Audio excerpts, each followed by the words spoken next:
जय हिंद। चलिए स्टार्ट करते हैं geography class 10th NCERT resource and development का पार्ट, जिसमें आज हम लोग समझेंगे land degradation and conservation measures.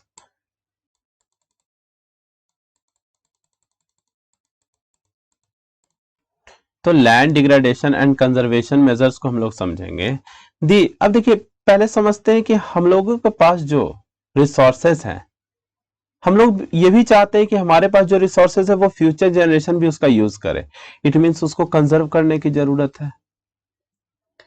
तो आप लोग को पता है कि we have share our land with the past generation and will have to do so with the future generation too. It means कि जो हमारे पास भूमि एक ऐसा संसाधन है जिसका उपयोग हमारे पूर्वज करते आए हैं। जो पास्ट जनरेशन के जो लोग थे वो करते आए हैं, और हम लोग चाहते भी हैं कि जितने भी फ्यूचर जनरेशन वाले लोग हैं यानी रिसोर्सेज का यूज कर पाए। तो द डिटोरेशन और loss the productivity capacity of the soils for present and future. तो आप लोग कैसे इसको कंजर्व कर सकते हैं, इसको हम लोग समझेंगे। आप लोग को पता है कि हम जो भोजन हो गया या कपड़ा हो गया, तो 95% जो बेसिक नीड्स है, भोजन, कपड़ा और जो हम लोग बोलते हैं ना कि हमारे पास जो भोजन, कपड़ा और मकान, ये तीन चीज बेसिक नीड्स है, इसको हम लोगों को फुलफिल करना पड़ेगा। तो ये करते हैं कहां से? लैंड से करते हैं कंप्लीट। तो ह्यूमन एक्टिविटी में अगर बात करें तो हम लोग केवल भूमि का यूज ही नहीं, उसका बहुत ज्यादा नुकसान भी पहुंचा रहे हैं। तो इसके कारण क्या है, बहुत सारे नेचुरल फोर्सेस को बहुत ज्यादा हम लोग आगे पुश किए हैं कि तुम जाके इसको बिगाड़ो, क्योंकि हम लोगों ने पॉल्यूशन को बढ़ाया तो प्रॉब्लम आज हम पे आ रहा है। नेचुरल प्रोसेस के कारण वो धीरे धीरे और ज्यादा एक्सटेंड करते चला जा रहा है। तो कैसे हम लोग रोक सकते हैं? तो आज हम लोग समझे कि लैंड डिग्रेडेशन को कैसे कंजर्व करने का क्या मेजर्स है, क्या तरीका है, किस तरीके से, किस उपाय से हम लोग इसको कंजर्व कर सकते हैं।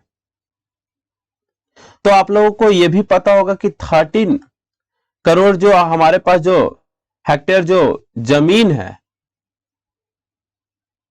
लगभग हमारे पास 28% जो भूमि है उसका, वो हमारे पास लैंड डिग्रेडेशन के प्रॉब्लम में है, और 56% जो है वो जल से पूरी तरीके से अपरदित है, जिसके कारण वहां पे लवणीयता बढ़ गया है। तो बहुत सारा प्रॉब्लम हो चुका है वहां पे।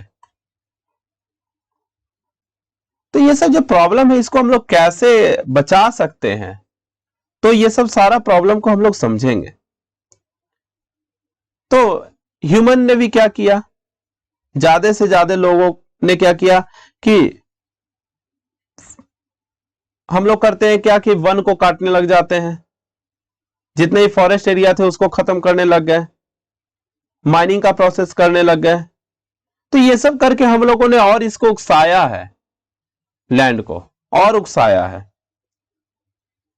तो क्या करते हैं हम लोग, जो माइनिंग का प्रोसेस करते हैं, माइनिंग के प्रोसेस कारण उसको खुला छोड़ देते हैं। तो अब लोग वन बाय वन करके समझते, तो क्या क्या कारण है लैंड डिग्रेडेशन का समझेंगे। ओवर ग्रेजिंग, भेड़ बकरियों को छोड़ देते हैं कि चलो चरते रहो, जहां तक खाना है खाते रहो, तो वो छोटे छोटे पौधे जो बड़े होने वाले हैं उसको भी काट के खा जाता है। तो ये बहुत बड़ा प्रॉब्लम है, ओवर ग्रेजिंग। छोटे छोटे पौधों को, और जहां पे वो चलता है वहां पे पौधे उगना मुश्किल हो जाता है, वो पौधों को भी कुचल देता है अपने खुर से। ये एक प्रॉब्लम है। इंडस्ट्रियलाइजेशन, धीरे धीरे हम लोग इंडस्ट्रीज वगैरह लगाते चले जा रहे हैं, जहां पे खेती होती थी वहां पे इंडस्ट्री लगा रहे हैं, जहां पे फॉरेस्ट था वहां पे इंडस्ट्रीज लगा रहे हैं। तो ये भी बहुत बड़ा फैक्टर हो गया। इंडस्ट्रियल वेस्ट भी निकाल रहे हैं उसका, इंडस्ट्रियल वेस्ट निकालने के कारण भी लैंड में प्रॉब्लम आ रहा है।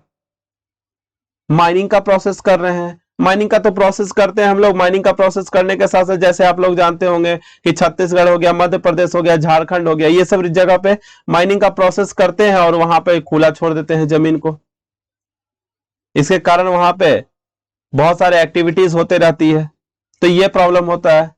सीमेंट एंड सिरेमिक इंडस्ट्रीज, ये क्या है, यहाँ पे हम लोग क्या करते हैं, चूना पत्थर वगैरह जो है, सीमेंट वगैरह इंडस्ट्री से इसका धूल कण वगैरह का क्या करता है, जमीन पे जाके बैठ जाता है, और इस पर से ऊपर से अगर बारिश होगा तो ये अंदर एब्जॉर्ब नहीं कर पाएगा, सॉइल इसका एब्जॉर्ब नहीं कर पाएगा, क्योंकि ऊपर से सीमेंट एंड सेरेमिक इंडस्ट्रीज का जो पाउडर है उसका कवर चढ़ गया है, तो उसको एब्जॉर्ब नहीं कर पाता है वाटर, तो वाटर टेबल तो अपने आप लूज हो जाता है।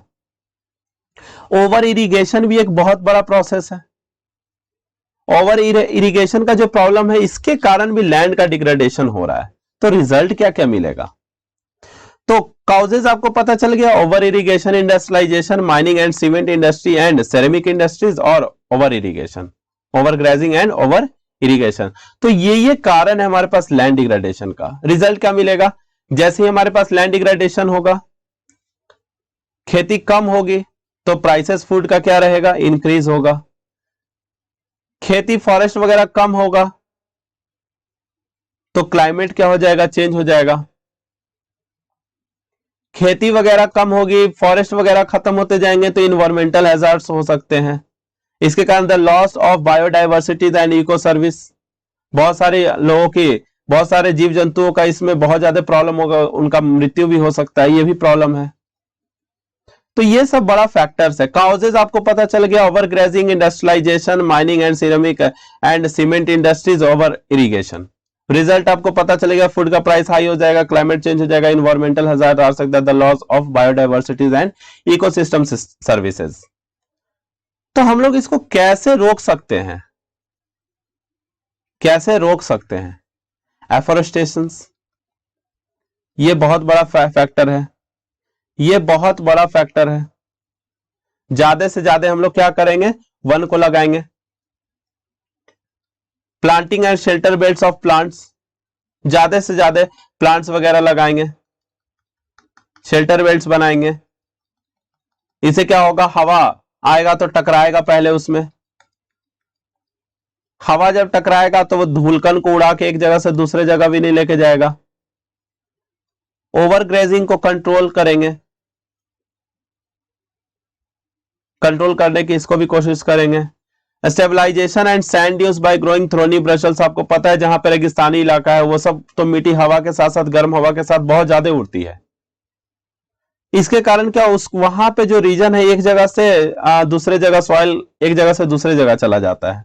अगर वहां पे सैंड ड्यून्स पे अगर हम लोग क्या करते हैं, थ्रोनी ब्रशल्स वगैरह लगा देते हैं, ग्रो करवाते हैं, कांटेदार जो झाड़ी नुमा जो पौधे होते हैं उसको ग्रो करवा देते हैं। जैसे मान के चलिए ये एरिया है, तो यहाँ पे साइड साइड क्या करेंगे, झाड़ी नुमा पौधे उगा देंगे। तो क्या होगा, इधर से अगर हवा बहेगा तो यहां से ये उठा के ऊपर माहे तो नहीं लेके जाएगा, ऊपर से नहीं लेके जाएगा, ये नीचे नीचे ही रहेगा। तो ये क्या हो जाएगा, यहाँ पे रोक के रखेगा हवा को। यहाँ पे भी लगा दिए तो क्या हो गया, इसका हवा का जो इसका स्पीड है उसको कम कर देगा। ये बड़ा प्रॉब्लम से हम लोग बच सकते हैं। प्रॉपर मैनेजमेंट ऑफ जो वेस्ट लैंड है उसका प्रॉपर मैनेजमेंट अगर करें, जहां पे हम लोग खेती नहीं कर पाते उसका यूज करें ज्यादा से ज्यादा अलग अलग कामों में, तो हमारे पास बहुत अच्छा एक ऑप्शन मिलेगा, उसको कंट्रोल कर पाएंगे, लैंड डिग्रेडेशन से बचा पाएंगे। Control of mining activity, mining activity बहुत ज्यादा इंपॉर्टेंट है, इसको अगर हम लोग कंट्रोल करके भी रखते हैं तो इससे भी लैंड डिग्रेडेशन, क्योंकि जहां जहां हम लोग माइनिंग एक्टिविटी करते हैं वहां पे फॉरेस्ट को कट करते हैं, और वो ऐसा जगह हो जाता है जहां पे हम लोग एग्रीकल्चर प्रैक्टिसेस नहीं कर पाते हैं दोबारा। तो ये सब कारण है। तो आप लोगों को पता चल गया होगा कि यहाँ पे काउजेस क्या है, ओवर ग्रेजिंग हो जाएगा, है ना, इंडस्ट्रियलाइजेशन के कारण होता है, माइनिंग का प्रोसेस और सीमेंट एंड सेरेमिक इंडस्ट्रीज और ओवर इरिगेशन के कारण हमारा लैंड डिग्रेडेशन होता है। रिजल्ट आपको पता चल गया, हायर फूड प्राइस मिलेगा, क्लाइमेट चेंज मिलेगा, इन्वायरमेंटल हजार्ड हो जाएगा, और loss of biodiversities and ecosystem service मिलेगा, है ना। एंड उसके बाद अगर हम लोग कंट्रोल कैसे कर सकते हैं, एफोरेस्टेशन करके कर सकते हैं, planting and shelter belts, plants वगैरह का शेल्टर बेल्ट्स लगा के उसको क्या कर सकते हैं, कंट्रोल कर सकते हैं। ओवर ग्रेजिंग से बचा सकते हैं, ओवर ग्रेजिंग को बचाने के लिए हम लोग क्या कर सकते हैं, जो उसको रोकेंगे तो हमारा जो लैंड डिग्रेडेशन कंट्रोल कर पाएंगे।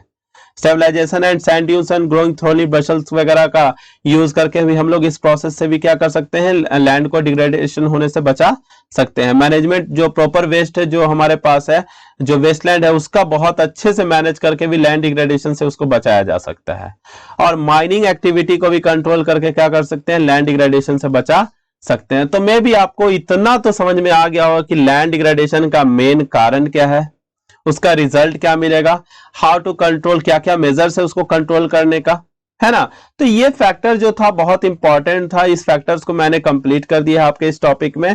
तो अभी जो आपका ये प्रॉब्लम है, जो लैंड डिग्रेडेशन एंड कंजर्वेशन वाला जो प्रॉब्लम है, ये पूरी तरीके से अभी ये टॉपिक कंप्लीट हो गया है। अब हम लोग नेक्स्ट वीडियो में क्या करेंगे, अगले टॉपिक को कवर करेंगे। अगले टॉपिक में हम लोग क्या करेंगे, नेक्स्ट टॉपिक का डिस्कस करेंगे। तो यहीं पे मैं ये वीडियो को खत्म कर देता हूं।